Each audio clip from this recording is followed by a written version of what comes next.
So, anyway, I am getting ready to lay down. Well, I was. And then my son called trying to get a ride. But anyway, I tried calling him back, then nobody answered. So, real quick, I'm gonna make this video before he called back.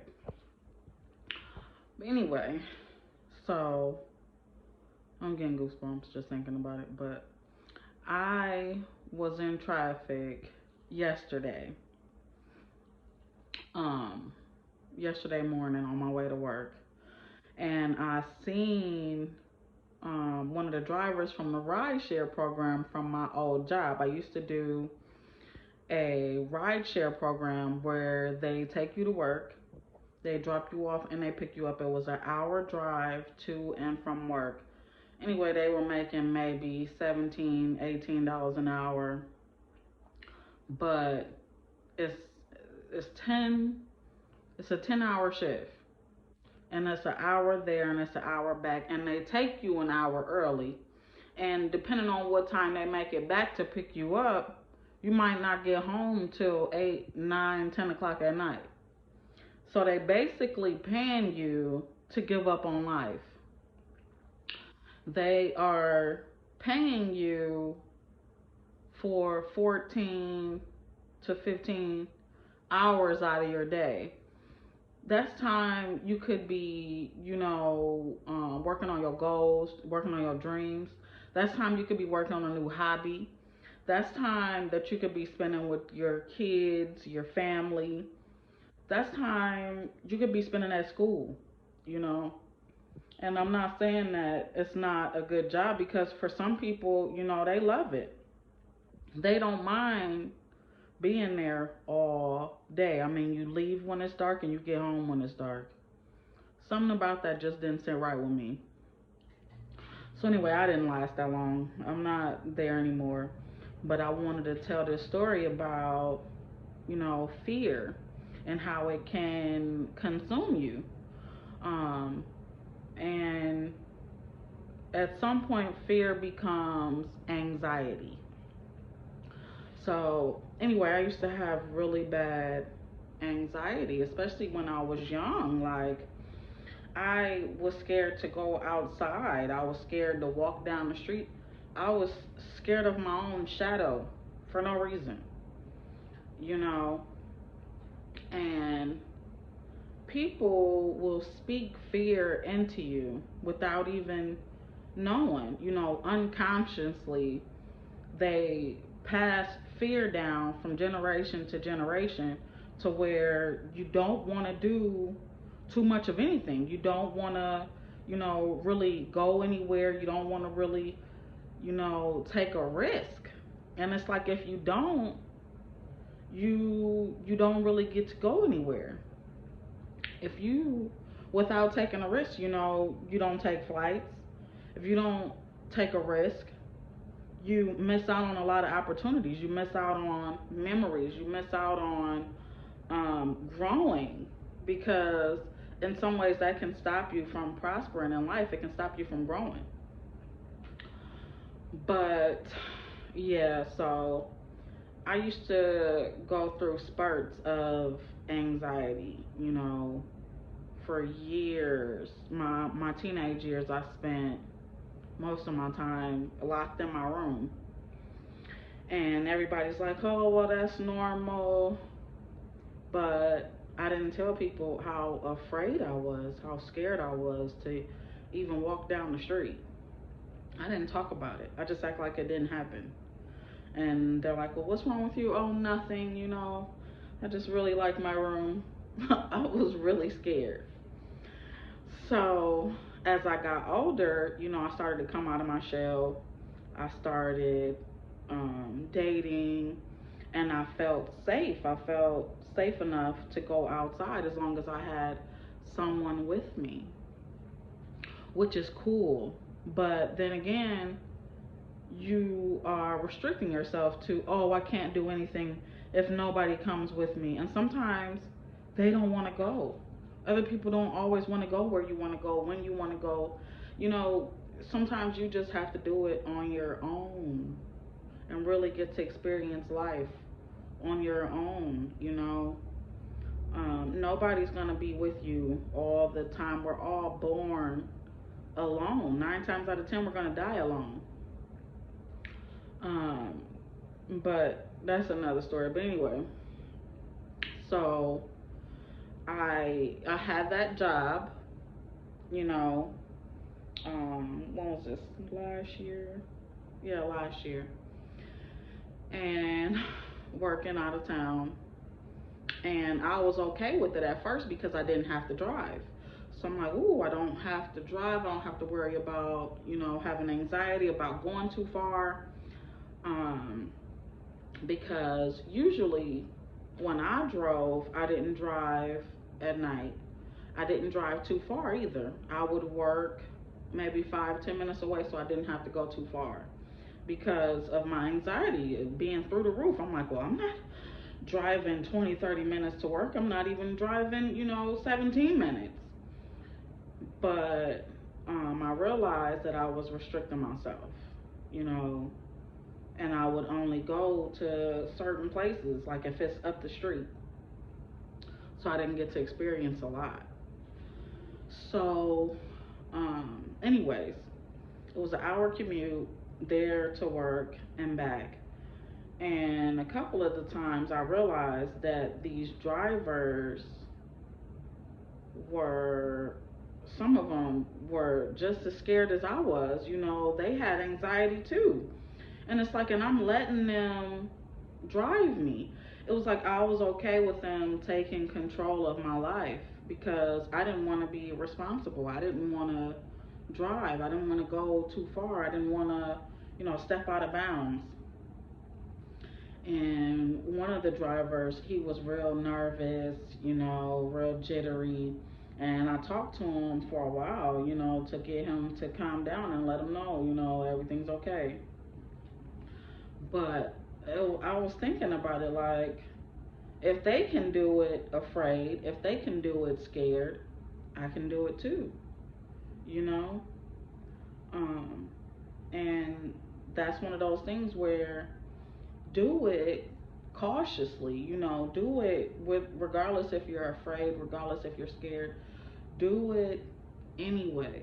And I'm not saying don't be afraid to, do something outrageous. Do it cautiously, do it respectfully, but don't just live your life in this small little circle and only go in the same circle every single day and only go down the same street every single day and only go to the same place every single day, because you're missing out on a lot and you don't get to see a lot. I missed out on a lot of things because I'm like, I'm not going outside this circle. I'm not going outside this bubble. I'm not doing it. I'm not gonna do it. And so I learned something. I learned that I could do it, because they were doing it and they were just fine. Every single day they drive all day.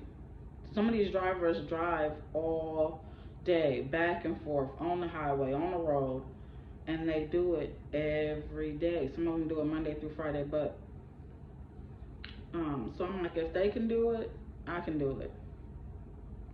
And I ended up quitting that job, and I ended up getting something else because I like my free time. I like being able to pick up a hobby. I like being able to read a book. I like being able to have time to myself, space. If you work in 14, 15, if a job is taking 14, 15 hours out of your day, you don't really have any time to yourself. So when I was working there, I really didn't have any time to myself. Like, I was always with somebody. And I'm like, that's okay. But I don't want to always be with somebody. Sometimes I want to take time to myself to think about me and my family and my life and where I want to go and where I've been. And, you know, that's growth. If you constantly around people, you turn into somebody else. You turn into two, three, four, five different people, and then you don't even know who you are. You need time to yourself so you can be yourself. So when you come around other people, you're not like, who am I? You're not being just like them. You're being just like yourself. But anyway, so I quit that job. I got a different job, 8-hour shift, and I just woke up one weekend and I hopped on the highway and I went back to my hometown, even if it was just for the weekend or just for the day. I did it. I got up and I hopped on that highway all by myself, and I didn't ask anybody's permission. I didn't ask anybody if they wanted to come. None of that. I got up, I hopped on that highway, and I drove 5 hours there and 5 hours back by myself, and I was listening to gospel music the whole way. But it was just something in me made me feel like I needed that. I needed to be able to get out of the house. I needed to be able to step out on my own and stop waiting on somebody else to come and get me, or take me, or waiting on somebody to tell me it's okay. When you know, when you really confident in yourself and really a firm believer of God, then you don't need people to tell you everything's gonna be okay, because it's gonna be okay. Um, yeah, but yeah, that's a whole nother story. But like I said, that experience, that job taught me um, that I could do it. You know, I missed the money from there, but I could probably make more money. If I picked up a hobby, or if I did like a side job when I got off work, or just even if you just study life. But mm-mm. But yeah, I saw that working rideshare. I saw the rideshare program. I saw them yesterday, and I know they saw me because they saw me again this morning. And this morning they were like real close to my bumper. That's how close they were behind me. It was raining real bad. It was like almost a flood even this morning. But I know they saw me, and I know they miss me, but they'll be fine without me. Um, but yeah, it was pretty cool. Just sitting back and letting them take over, and letting them, be in charge, and then they're responsible. But you kind of taking the back seat to your life if you just sit back and let everybody else do everything. You're kind of taking the back seat. I like the front seat. The back seat is okay too, but for the most part, I want to be in charge. I like the front seat.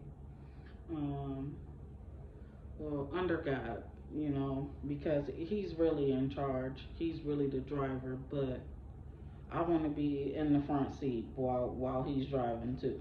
you know. But yeah, I just wanted to share that story because as soon as I seen them, I kind of wanted to thank them for that experience. But if I did see them and I say, hey, thanks for that experience, thanks for the rideshare program, it taught me that I can drive on the highway. It taught me that I can go long distances. It taught me not to be afraid to go outside and not to care about what somebody else thinks, you know. And they would probably be like, thanks for what? They wouldn't even know what I'm talking about. But as soon as I seen them, I started crying, and I broke down because I know that I came a long way. I used to be scared to even go outside so for me to even make it out there was progress. For me to even make it down the highway was progress. For me to make it back home was progress. For me to get up and go and meet new people, and talk to different people. Progress. So we're getting warmer. But yeah, I think that's all the time I have. About 15 minutes, and I'm gonna check on my son. And I think I'm going to bed early. Hopefully, I get to go to bed early because my place is under construction, so I'm like in between places. I haven't really slept all week because I'm used to sleeping in my bed, and I'm like, I'm blessed that I even have, somewhere to go, and I'm thankful. But it's just the the transition from here to there, you know, it's just something different. It takes a while to get used to. Um, and then I have to move again in about 5 or 6 months. I still have to move. So, and I'm not really worried about that. As long as I have my bed, I think I'll be fine. But yeah, it's been a long 6 years, and I still came a long way. I took maybe 5 steps forward, 2 steps back, 10 steps forward, 5 steps back. But yeah, it'll be okay. Just gotta pray about it and just keep believing that everything will be fine. If you keep telling yourself positive things, they will come, they will happen, you know. Um, but yeah, that's about it. So, um, but yeah, let me check on my son, and I'll see you guys later.